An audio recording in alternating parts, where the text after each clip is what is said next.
और Bhim army chief Chandrashekhar पर हमले का मामला लगातार तूल पकड़ता जा रहा है। हिरासत में 4 लोगों को लिया गया है। ये 4 लोग संदिग्ध हैं जिन्हें हिरासत में लिया गया। सूत्रों के हवाले से बड़ी खबर आपको बता रहे हैं। पुलिस ने मामला दर्ज कर लिया है और साथ ही कार भी बरामद कर ली है। चंद्रशेखर पर गोली चली थी, चंद्रशेखर को छूकर निकली थी गोली। और सीसीटीवी फुटेज में जब देखा गया तो हरियाणा की कार थी और जिससे हमलावर आए थे और पुलिस मामले को लेकर जांच में जुट गई है। साथ ही चंद्रशेखर की तरफ से भी एक स्टेटमेंट आया और उन्होंने शांति बनाए रखने की सभी से अपील की। और ये देखिए सीसीटीवी फुटेज जिसके आधार पर पुलिस जांच कर रही है।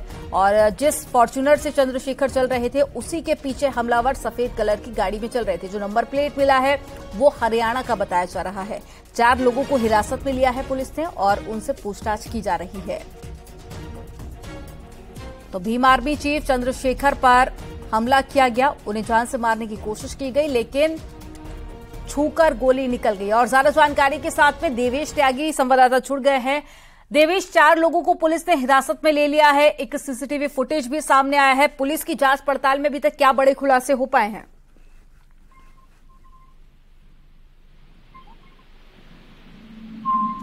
मेरी आवाज आप तक पहुंच पा रही है देवेश? तो चलिए देवेश से दोबारा से जुड़ने की कोशिश करेंगे। तो भीम आर्मी चीफ पर हमला किया गया। अभी तक पुलिस ने 4 लोगों को हिरासत में लिया है, उनसे पूछताछ की जा रही है। सूत्रों के हवाले से ये बड़ी खबर आपको बता रहे हैं। और जिस गाड़ी से हमला किया था उस गाड़ी को भी बरामद कर लिया है। सूत्रों के हवाले से जानकारी ये भी मिल रही है।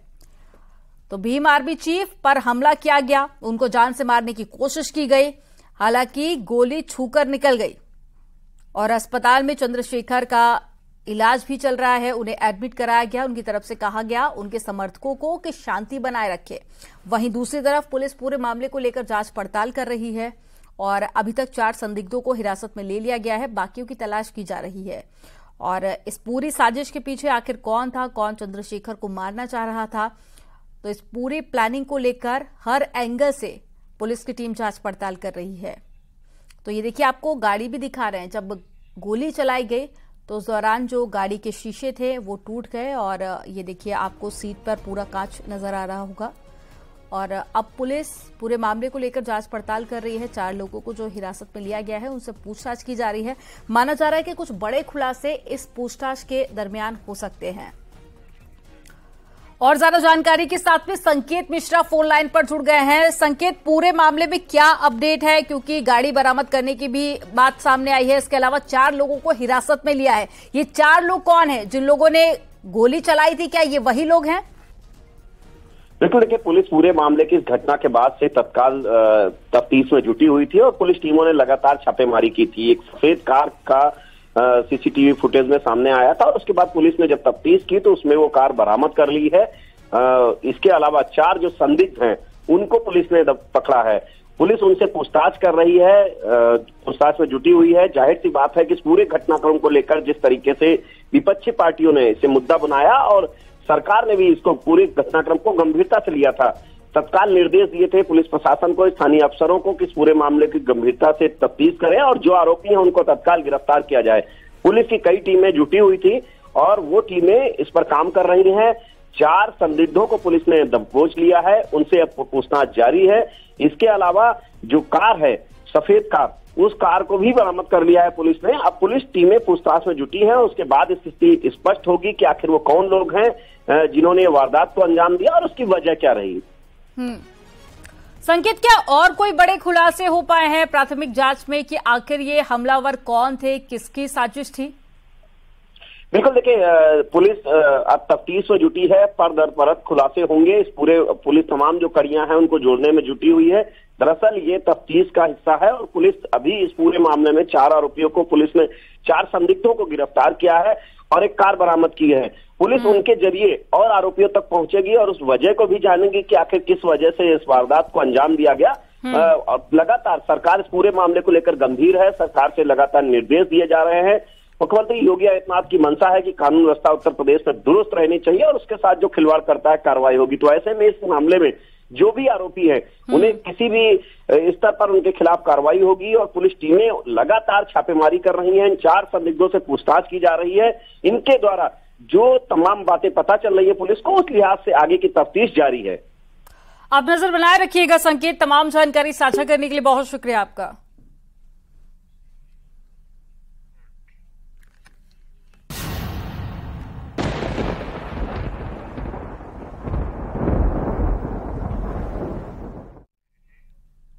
उत्तर प्रदेश के कई शहरों में सुबह से ही बारिश हो रही है और राजधानी लखनऊ, नोएडा समेत कई जिलों में रुक रुक कर बारिश हो रही है। मौसम विभाग की माने तो अभी कुछ दिनों तक ऐसे ही बारिश होगी और मौसम ऐसा ही बना रहेगा। बारिश की वजह से तापमान में लगातार गिरावट भी देखी जा रही है। लोगों को गर्मी से राहत जरूर मिली है, लेकिन अब बारिश लोगों के लिए एक बड़ी समस्या बन गई है, क्योंकि अगर उत्तराखंड की बात करें या फिर पहाड़ों वाले क्षेत्र की बात करें तो वहां पर बारिश हो रही है और इसके अलावा लैंडस्लाइड भी हो रहा है। लोगों को अपने घरों से बाहर ना निकलने की भी कई जगह पर अपील की जा रही है।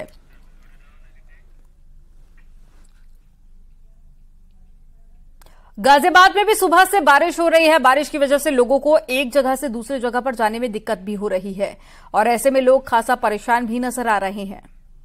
तो तस्वीरें आपको दिखा रहे हैं गाजियाबाद की। ये तस्वीरें आप देखिए, लोगों को बारिश की वजह से आवाजाही में तमाम दिक्कतों का सामना करना पड़ रहा है। कई जगह पर सड़कों पर पानी भी भर गया है। दिल्ली एनसीआर सहित गाजियाबाद में लगातार सुबह से झमाझम बारिश हो रही है। इस बारिश से जहां एक और तापमान में खासी कमी नजर आई है, वहीं सुबह से ही लोगों को खासी दिक्कतों का सामना भी करना पड़ रहा है। तस्वीरें आपको दिखाऊंगा।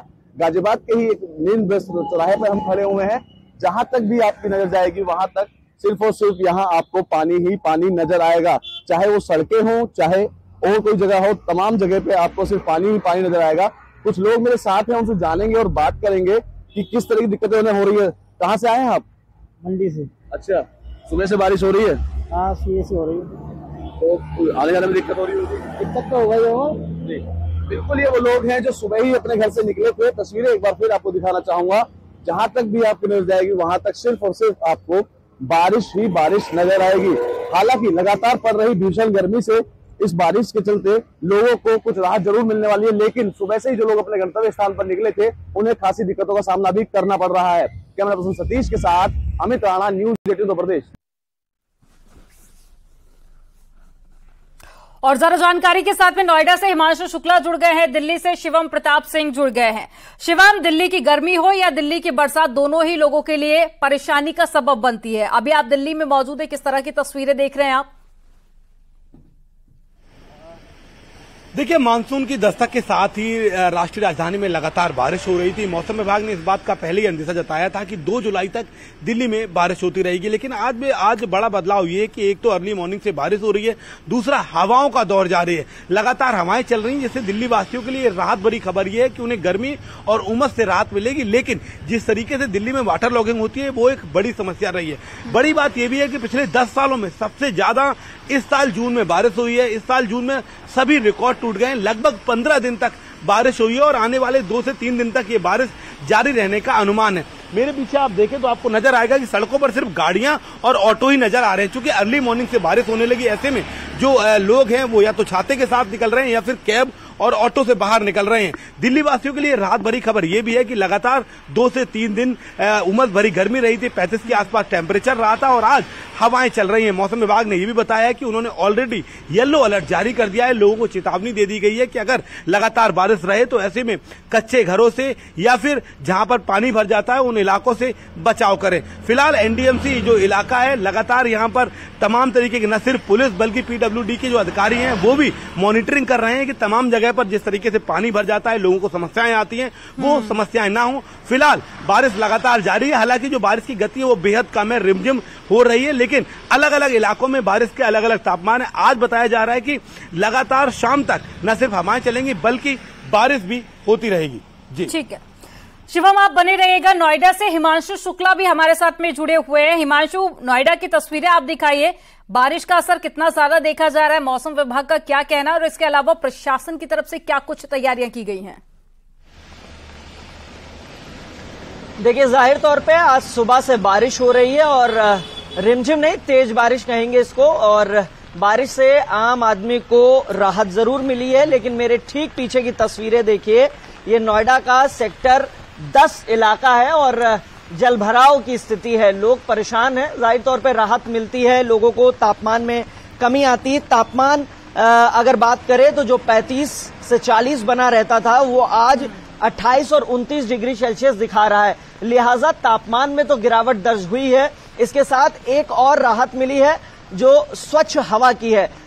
वायु प्रदूषण से राहत बहुत मिली है। आज अगर एयर क्वालिटी इंडेक्स की बात करें तो एयर क्वालिटी इंडेक्स नोएडा और ग्रेटर नोएडा का 100 के आसपास है, यानी वायु की गुणवत्ता बहुत ही अच्छी है। लिहाजा ये दो राहत है। लेकिन तीसरी तस्वीर ये जो आप सामने देख पा रहे हैं कि आम आदमी जिसको फैक्ट्री जाना है और अगर पैदल है तो उसको एक बड़ी चुनौती का सामना करना पड़ता है और किस तरीके से अपने कपड़े ना गीले हो इसका बचाव करना पड़ता है। लिहाजा आप तस्वीरें भी देख पा रहे होंगे कि क्योंकि ये जहां हम खड़े हैं, ये सामने सेक्टर 8-9 के इंडस्ट्रियल एरिया है, लिहाजा लोगों को चुनौती का सामना जरूर करना पड़ रहा है और जलभराव की स्थिति है। आप देखेंगे क्योंकि ये मुख्य सड़क है, यहाँ पर जलभराव की स्थिति है और जिस तरीके से दावे किए जाते हैं कि जलभराव नहीं होगा और सारे तमाम इंतजामात किए गए हैं, लेकिन ये तस्वीरें बयां कर रही हकीकत। फिलहाल आम आदमी इससे परेशान जरूर है, लेकिन राहत की बात यही है कि जिस तरीके से हम लोग देख पा रहे हैं कि बारिश हो रही है, तापमान में गिरावट, बिल्कुल गर्मी से लोगों को राहत मिल रही है। इसके अलावा एक्यूआई में भी काफी ज्यादा सुधार देखा जा रहा है। आप दोनों का तमाम जानकारी साझा करने के लिए बहुत शुक्रिया। और चलिए बात करेंगे प्रयागराज से माफिया अतीक के गैंग से जुड़ी एक बड़ी खबर आपको बताते हैं। आईएस 227 गैंग से जुड़ी ये खबर है। गैंग के सदस्यों को पुलिस ने चिन्हित कर लिया है और 121 पुराने और साथ ही 58 नए सदस्य चिन्हित किए गए हैं। गैंग के सदस्यों की तलाश में पुलिस जुटी हुई है। दिल्ली, मुंबई, बरेली और वाराणसी में तलाश तेज कर दी गई। शाइस्ता परवीन को गैंग लीडर घोषित कर सकती है पुलिस। तो देखिए, अतीक और अशरफ की अब मौत हो चुकी है इसके बाद, लेकिन इस पूरे गैंग का अभी तक कई सारे खुलासे होना बाकी है। कुछ और ऐसे आरोपी जो कि इस गैंग से जुड़े हुए थे, उनका पुलिस की गिरफ्त में आना भी बहुत जरूरी है। शाइस्ता परवीन अभी तक पुलिस की गिरफ्त से दूर है। इसके अलावा जैनब की तलाश भी की जा रही है और अतीक का साला सद्दाम को भी पुलिस ढूंढ रही है। माफिया अतीक अहमद और उसके भाई अशरफ की हत्या के बाद अब उसके गैंग आईएस 227 को नस्ते-नाबूद करने की तैयारी की जा रही है। पुलिस लगातार अतीक अहमद गैंग के पुराने मेंबर्स को चिन्हित कर रही है। इसमें 121 मेंबर्स को चिन्हित किया गया है, जबकि 58 नए मेंबर को चिन्हित किया गया है और इनके खिलाफ कार्रवाई की जा रही है। लगातार इनकी निगरानी की जा रही है और थानों में इनकी हाजिरी भी कराई जा रही है। इसके साथ ही साथ पुलिस की टीमें न केवल प्रयागराज बल्कि दूसरे जिलों में भी दबिश दे रही हैं। इसके लिए दिल्ली, मुंबई और इसके साथ साथ प्रयागराज, वाराणसी, बरेली और मेरठ में दबिश दी जा रही है और तमाम जो गैंग के लीडर्स हैं उनको चिन्हित किया जा रहा है। अतीक अहमद की हत्या के बाद अब ये माना जा रहा है कि जो उसकी गैंग है उसका लीडर कौन होगा, तो इसमें सबसे ऊपर नाम चल रहा है अतीक अहमद की पत्नी शाइस्ता परवीन का। हालांकि अतीक अहमद की पत्नी शाइस्ता परवीन के साथ ही साथ उसके भाई अशरफ की पत्नी जैनब फातिमा के बीच वर्चस्व को लेकर जंग छिड़ी हुई है, लेकिन दावा सबसे ज्यादा मजबूत शाइस्ता परवीन का माना जा रहा है। इसके पीछे असल वजह यह है कि अतीक अहमद के जेल जाने के बाद उसकी पत्नी शाइस्ता परवीन ही गैंग की कमान संभाल रही थी।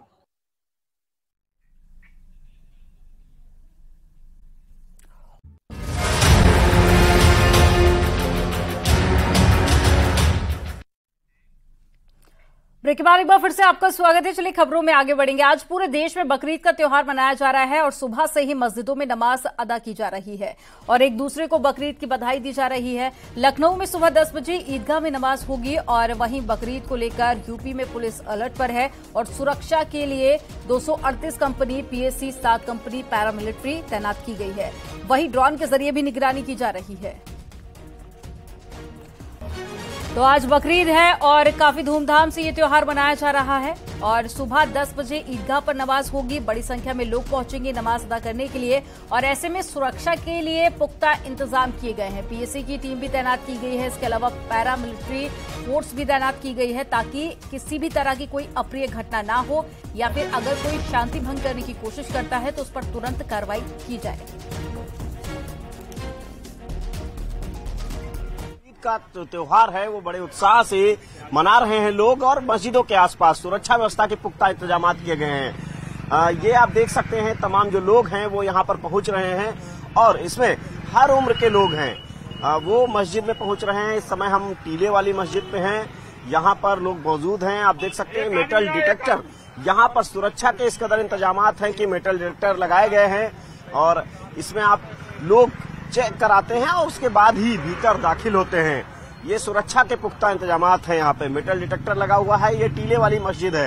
लापरवाही बर्दाश्त नहीं की जाएगी। जाहिर सी बात है कि मुख्यमंत्री के निर्देशों का असर आप सड़क पर देख सकते हैं। ये तमाम सुरक्षा व्यवस्था यहाँ पर मौजूद है। राजधानी की अलग अलग मस्जिदों पर कुछ यही नजारा है। सुरक्षा व्यवस्था मुस्तैद है, लोग उत्साहित हैं और मस्जिदों में नमाज अदा करने के लिए पहुंच रहे हैं। कैमरामैन उपेंद्र के साथ संकेत मिश्रा, न्यूज 18 लखनऊ। कन्नौज में बदमाशों ने इत्र कारोबारी के घर पर डकैती डाली। बदमाशों ने परिवार के लोगों को बंधक बनाकर पूरे घर में लूटपाट की और बदमाश लाखों की नकदी और जेवर लेकर फरार हो गए। घर में घुसते ही और भागते हुए का ये जो वीडियो है ये सीसीटीवी कैमरे में रिकॉर्ड हो गया, जिसके आधार पर पुलिस जांच कर रही है। सदर कोतवाली क्षेत्र की ये वारदात है। तो घर वालों को पहले बंधक बनाया, उसके बाद में लूट की गई और घर में घुसते हुए और भागते हुए दोनों ही जो वीडियो था वो सीसीटीवी कैमरे में कैद हो गया, जिसके आधार पर पुलिस जांच पड़ताल में जुटी हुई है।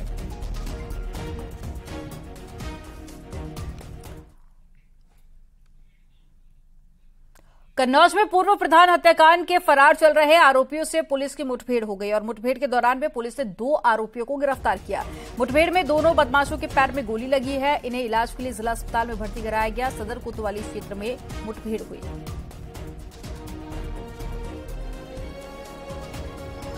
कई बदमाशों द्वारा एक व्यक्ति की गोली मारकर हत्या कर दी गई थी। ये दोनों अपराधी उस हत्याकांड में संलिप्त थे।